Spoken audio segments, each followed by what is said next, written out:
Here I have INFINIX S5, and today I'm going to show you how to enable a Google backup feature on this device. So first of all, you have to open settings, then go to the system, backup.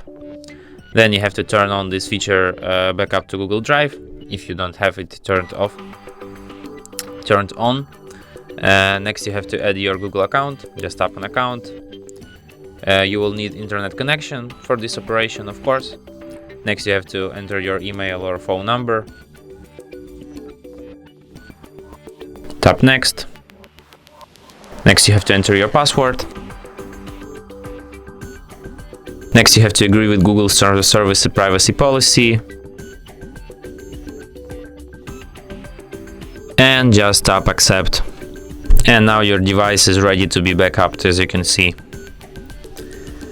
And that's it. Thanks for watching. If you find this tutorial useful, don't forget to hit that like button and subscribe to our channel.